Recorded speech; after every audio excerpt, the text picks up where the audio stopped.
Salam sejahtera Malaysia, denyut nadi suara rakyat bergema di channel ini. Terima kasih kerana bersama-sama dalam channel ini untuk mendapatkan berita-berita dan ulasan-ulasan terbaik untuk seluruh rakyat Malaysia. Bagi anda yang pertama kali bersama-sama dalam channel ini, sila tekan butang subscribe, like dan share. Malaysia kita punya, cintai Malaysiaku, kita jaga kita.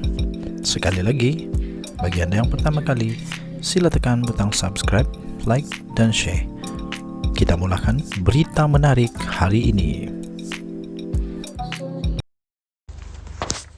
Salam sejahtera Malaysia, denyut nadi suara rakyat bergema di channel ini. Berita terkini daripada hmetro.com.my. Individu hina institusi diraja dikenal pasti memiliki lebih 20 kertas siasatan yang lampau. Berita penuh. Kuala Lumpur. Kementerian Komunikasi menerusi Suruhanjaya Komunikasi dan Multimedia MCMC sudah mengenal pasti individu yang dipercayai mengeluarkan kenyataan menghina institusi diraja, khususnya institusi diraja Selangor. Menteri Komunikasi Fahmi Fadzil berkata MCMC dengan kerjasama Polis Diraja Malaysia PDRM mendapati individu terbabit sangat bermasalah dengan lebih 20 kertas siasatan lampau telah dibuka terhadapnya berkaitan kenyataan jelik sebelum ini. Katanya, saya telah minta MCMC mengambil tindakan yang keras dan bersepadu bersekali dengan PDRM untuk kita pastikan kandungan yang jelik dan menghina institusi diraja tidak ada dalam platform Facebook. Saya difahamkan kandungan itu juga ada di TikTok.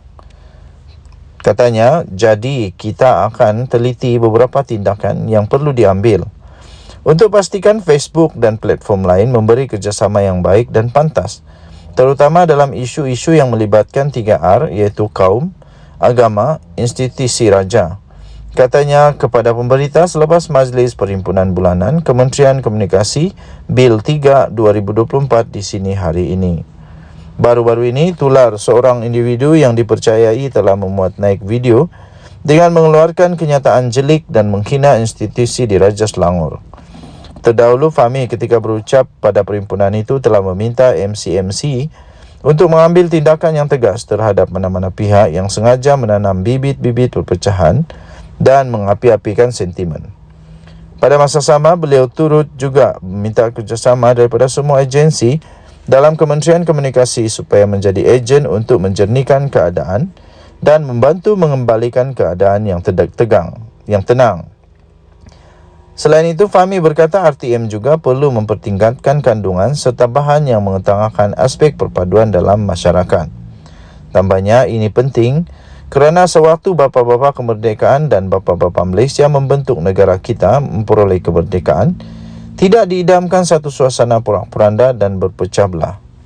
Tambahnya, kepelbagaian dan kerecaman kita sesungguhnya adalah satu kekuatan. Bulan Ramadan ini seharusnya mendidik kita juga untuk bertoleransi, sabar, ada had dan batas serta saling hormat-menghormati, katanya. Mengenai isu yang lain pula, Fahmi berkata pendaftaran pengkalan data utama atau PADU di peringkat Kementerian Komunikasi termasuk agensi di bawahnya telah mencapai hampir 99%.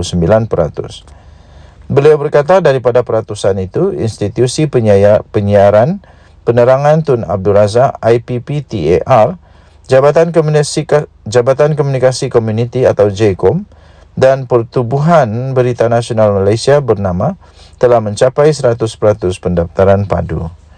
Denyut nadi suara rakyat bergema di channel ini. Jangan lupa tekan butang subscribe, like dan share. Bye-bye.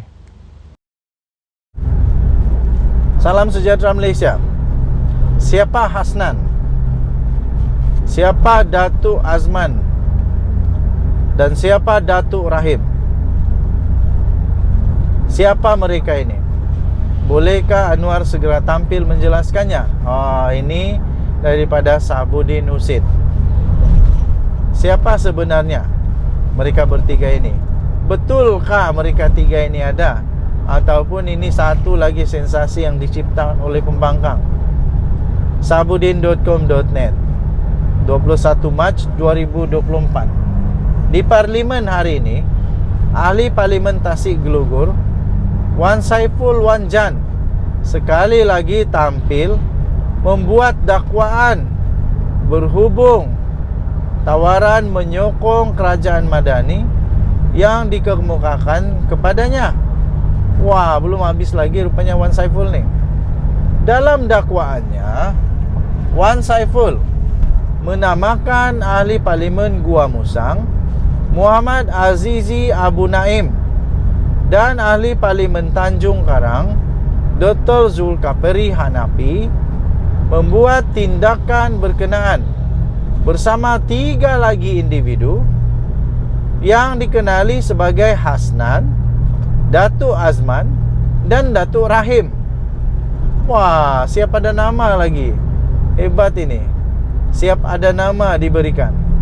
Beliau mendakwa 2 ahli parlimen bersama 3 individu itu telah membuat tawaran untuk memberikan peruntukan parlimen dan peruntukan projek menilai 2 juta. Bayaran kos perubatan isterinya, kos guaman pertuduhan di mahkamah, dan token yang tidak dinyatakan nilainya, serta pengguguran kes yang sedang dihadapinya di mahkamah. Wow, ini kalau betul memang dahsyat. Kalau salah, ini fitnah tuduhan dahsyat. Nasib baik disebut di parlimen ada immunity. Tapi janganlah sampai selepas ini immunity ini jadi tunggangan pula. Janganlah selepas ini semua orang berani cakap di parlimen dengan sesuka hati.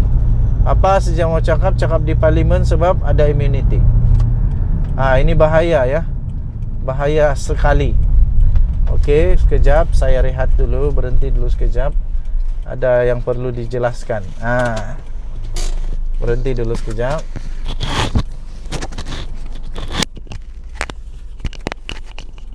Kita berhenti dulu. Mau membuang air kecil sekejap.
Okay, I'm back.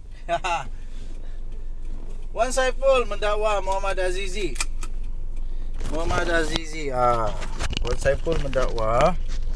Pakai dulu mikrofon supaya kedengaran dengan jelas, kan? Kalau tidak pakai mikrofon tidak jelas. Okey, kita teruskan perjalanan. Wan Saiful mendakwa Muhammad Azizi memperkenalkan beliau dengan 2 individu dikenali sebagai Datuk Hasnan. Datuk Hasnan pula. Sebagai Hasnan dan Datuk Azman pada 17 Januari. Manakala Zulkifli pula memperkenalkan individu bernama Datuk Rahim kepadanya pada 26 Februari. Itu kata beliau. Mereka berjumpa dengannya, ujar beliau, adalah dalam usaha untuk meyakinkannya untuk menyatakan sokongan kepada Anwar Ibrahim. Katanya mereka termasuk Zulkifli kemudian menghantar cadangan yang mengandungi teks ucapan yang mana mereka mahu beliau membacakannya ketika membahaskan Tita Diraja di Dewan Rakyat pada 28 Februari lalu.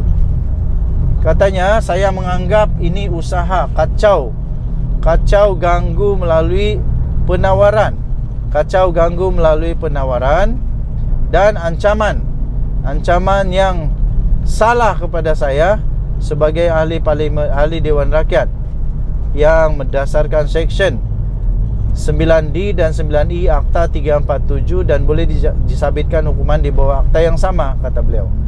Jadi kata dia, justru saya memerlukan pembentukan jawatan kuasa di bawah peraturan mesyuarat 80E 80/E katanya. Pada 28 Februari lalu, Wan Saiful mendakwa ditawarkan habuan untuk menyatakan sokongan terhadap Perdana Menteri Datuk Seri Anwar Ibrahim. Katanya antara habuan yang ditawarkan ialah peruntukan parlimen bagi kawasannya, iaitu 1.7 juta ringgit Malaysia.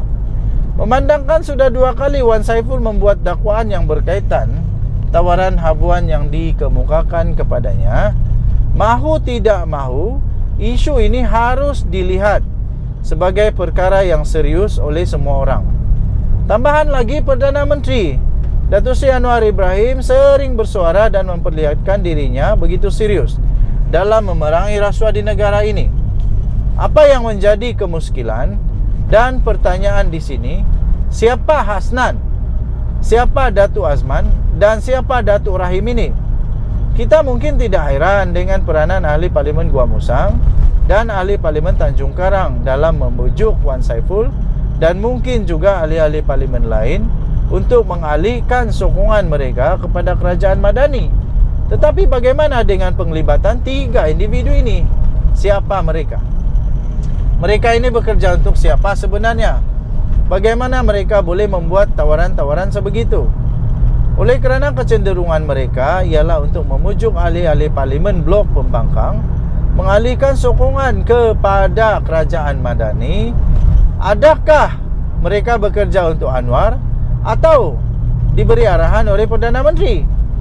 Melihat kepada apa yang didedahkan oleh Wan Saiful ini, malah beberapa ahli parlimen blok pembangkang yang lain juga ada mendedahkan hal yang sama sebelum ini.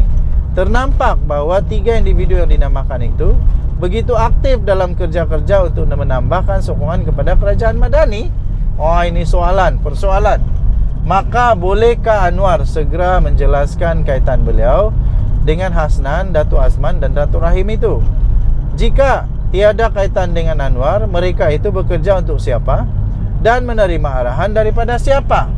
Soalnya juga, bagaimana 3 individu berkenaan boleh begitu aktif membuat tawaran untuk mengukuhkan kerajaan Madani, termasuk menyediakan draft ucapan untuk diucapkan oleh ahli parlimen pembangkang yang ingin ditarik menyokong kerajaan jika mereka tidak menerima arahan daripada sesiapa. Penjelasan daripada mulut Datuk Seri Anwar Ibrahim, Perdana Menteri Malaysia, amat penting dalam hal ini agar kerajaan Madani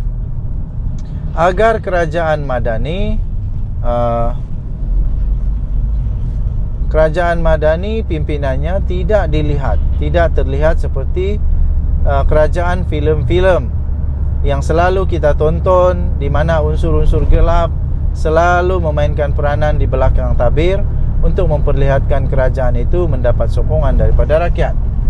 Jika Anwar mengesahkan beliau tiada kaitan, tidak mengenali dan tidak pernah memberi arahan kepada 3 individu berkenaan, sama ada secara langsung atau melalui pihak-pihak lain, adalah dicadangkan agar laporan polis dibuat terhadap mereka. Saya setuju.